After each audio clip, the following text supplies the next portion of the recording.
नमस्कार, मैं रेखा खन्ना।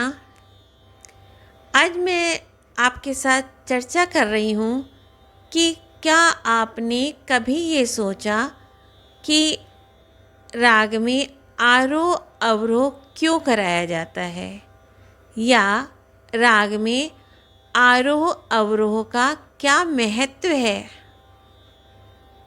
नहीं ध्यान दिया, हम लोग बस सिर्फ राग चालू करते हैं सीखना और आरोह अवरोह कर लेते हैं। कभी ध्यान नहीं देते कि इसका महत्व क्यों है, क्यों करें, पकड़ से ही काम खत्म हो जाए। आगे चल के तो हम स्वर विस्तार वगैरह या रागों के चलन के हिसाब से स्वर करते हैं, आलाप वगैरह करते हैं, लेकिन प्रारंभ में हम आरोह अवरोह ही सीखते हैं, पर ध्यान नहीं जाता कि आरोह अवरोह का महत्व क्या है राग में। तो आइए आज चर्चा कर लेते हैं।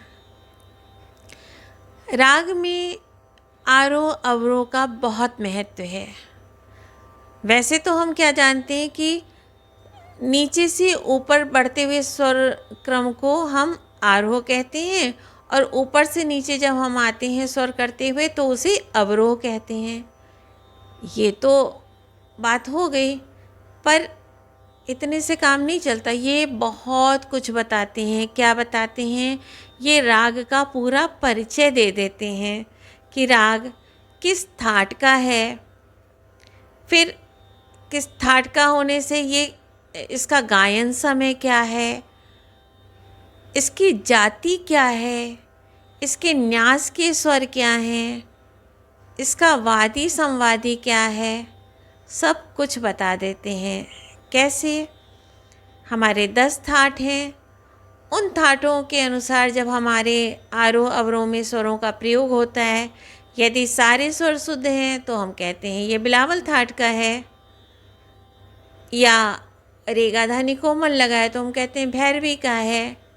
तो भैरवी है और भैरव में मालूम है कि सुबह गाया जाता है, तो गायन समय पता चल गया।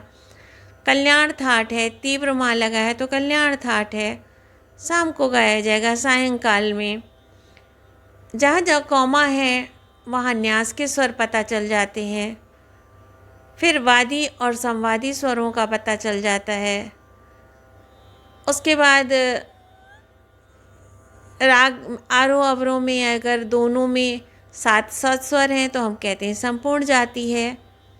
अगर किसी में 7 है, किसी में 5 है, या किसी में 5 है, किसी में 6 है, या दोनों में 5-5 है, तो उस तरह से हम लोग उसकी जाति को पहचान लेते हैं। और इसके बाद हम उसको देखते हैं कि उसमें उत्तरांग प्रधान है या फिर वो पूर्वांग प्रधान राग है, इसका भी पता चल जाता है। लेकिन हम इन सब बातों का ध्यान नहीं देते हैं। जब हम राग का परिचय पढ़ते हैं तब ये सब बातें हम उसमें रट लेते हैं, जबकि ये सारी बातें कौन बताता है?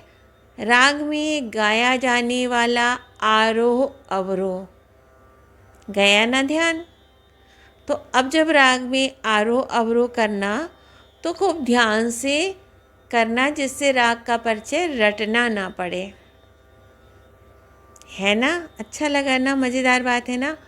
तो राग में आरोह अवरोह का बहुत महत्व है। खूब ध्यान से करो कहाँ पे कौमा लगा है, कौन सा स्वर आया है, वो वक्र आया है स्वर या कैसा आया है, कौन सा वादी स्वर प्रयोग किया गया है, उत्तरांग है, उत्तरांग का कि पूर्वांग का, सब ध्यान देते हुए करोगे तो राग का परिचय रटना नहीं पड़ेगा।